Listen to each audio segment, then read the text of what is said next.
القضية وهزيمة واحدة فقط، في حين أن محمد ربيعي لديه 3 انتصارات، 2 منها بالضربة القاضية وبدون هزيمة إلى حدود هذا النزال الذي نتمنى الصادقين أن يتألق فيه محمد ربيعي ويتوج إن شاء الله بانتصار يثلج به صدور المتبعين المغاربة لهذا النزال المتميز. الهنغاري مسيرته الاحترافية بدأت سنة 2016. تحدثنا على يعني ابرز الانجازات اللي حقق في المقابل. كنعرفوا بان محمد ربيعي يعني البدايه ديالو الاحترافيه كانت سنه 2017، 3 ديال النزالات حقق من خلالها الانتصار، واكد بانه سيكون رقم صعب في هذه المنافسه. البدايه اكيد كانت الفوز على لاسلو كوفاتش، بعد ذلك كان انتصار الضربه القاضيه. الانتصار الثاني كان على حساب جون بيير هابيمانا، والانتصار الثالث كان بالضربه القاضيه على تيموراز ابولاتسي. هذه 3 ديال النزالات محمد ربيعي. النزال الرابع تنطلق المواجهه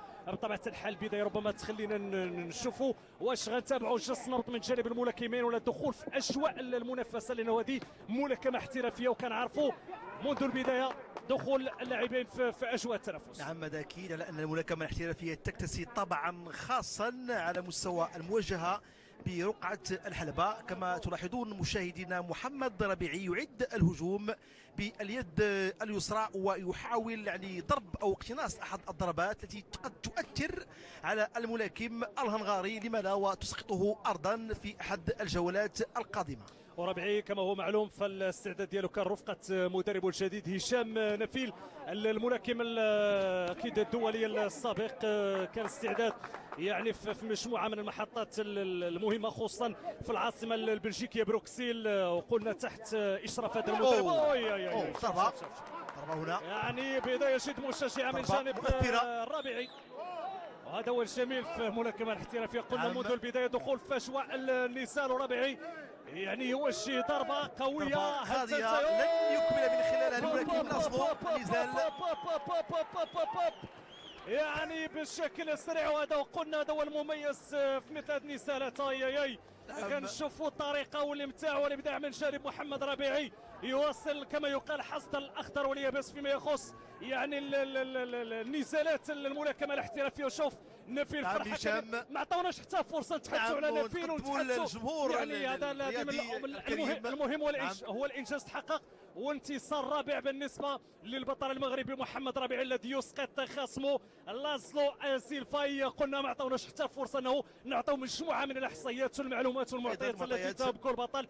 الاهم هو انتصار هشام، يعني كيبان بانه الاستعداد كان بشكل جد مميز بالنسبه لمحمد ربيعي رفقه نفيل، وكذلك الطاقم اللي كيشتغل الان رفقه محمد ربيعي باش تدخل اجواء المقابله في بدايه بطريقه سريعه بدون اي مقدمات، تمكن من توجيه ضربه قاضيه وتحقق ثالث انتصار ثالث انتصار بالضربه القاضيه. هذا شيء ايجابي بالنسبه لمحمد ربيعي. هذا اكيد على ان انتصار محمد ربيعي يزكي يعني الاستعداد ديالو الجيد رفقه البطل الافريقي وايضا العالمي هشام نفيل الذي توج 3 مرات كبطل افريقيا، ولعب بالعاب اولمبيه اتلانتا سنه 1996 ربع نهائي الى جانب حميد برحيلي، وايضا لعب ثمن نهائي الالعاب الاولمبيه باثينا سنه 2004، وصيف بطل العالم في بطوله العالم العسكريه باريزونا سنه 2004، وايضا برونزيه بطوله العالم العسكريه في وزن 57 بالمانيا، ايضا الى جانب العديد من الانجازات الرياضيه في وربيعي يعني دخل المواجهه كيف كنقولوا بمسار جد مميز. بطل العالم سنه 2015، ميداليه نحاسيه في الالعاب الاولمبيه في دوره ريو، يسقط خصمه بشكل سريع. وقلنا هذا ثالث انتصار بضربه قاضيه. نذكر بعجاله بانه البدايه كانت بضربه قاضيه امام الهنغاري لاسلو كوفاتش في 11 مارس، كانت النزال في العاصمه التشيكيه براغ، ثم بالنقاط على البلجيكي جون بيير هابيمانا، وبطبيعه الحال النزال اللي كان احتضنته ايرفورت الالمانيه قبل ما يسقط خصمه الجورجي تيمور ابولاتسي في النزال اللي كان جمع بين الطرفين فاتح يوليو وفي مدينه افيانا الفرنسيه. كان نزال والانتصار اخر بالنسبه للربيعي. يعني شوف الانتصار مهم بالنسبه لمحمد ربيعي. الاسد الاطلسي يسعر بقوه في الحلبات العالميه بفرنسا لحديث سواء الربيعي، وهذا الانجاز بطبيعه الحال بهذا بسرعه، قول بسرعه فائقه وبشكل مميز. وربما نستمعوا للتصريح ديال محمد ربيعي بخصوص يعني هذا الانتصار الرابع له في مسيرته الاحترافيه.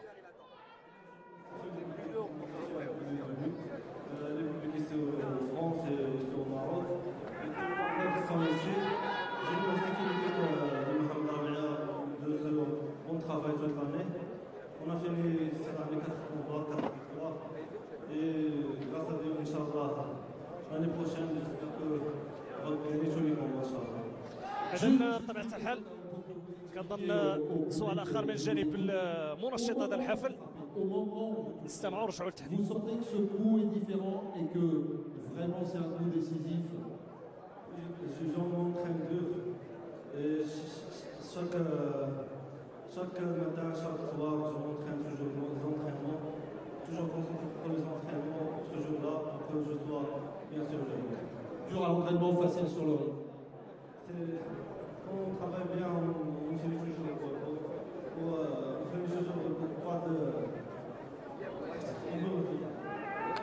إذن بطبيعة الحال تحدث بأنه الاشتغال يتم بشكل متواصل، مجهود كبير من جانب ربيعي يعني في طيله الفترات الصباحيه والمسائيه، الاستعداد لمختلف النزالات. كذلك كان وجه الشكر خاص بالنسبه للجماهير الفرنسيه وكذلك الجماهير المغربيه اللي ساندت محمد ربيعي، وقال بانه يعني هذه السنه 4 ديال الانتصارات هي مهمه بالنسبه له في انتظار السنه المقبله، يعني موسم جديد وكذلك نزالات جديده بالنسبه لمحمد ربيعي. سي هشام محفوظ يعني بطبيعه الحال نفتخر بمحمد ربيعي وبهذا الانجاز ديالو، هذا ربما يخلينا يعني الثقه تزاد محمد ربيعي يزيد يحسن من الترتيب ديالو، لانه مازال الترتيب ديالو متاخر. كنعرفوا هذه فقط البدايه، حتى على المستوى مراكز المتقدمه كاين مازال هناك اكيد اسماء كبيره اللي غيواجهها محمد ربيعي.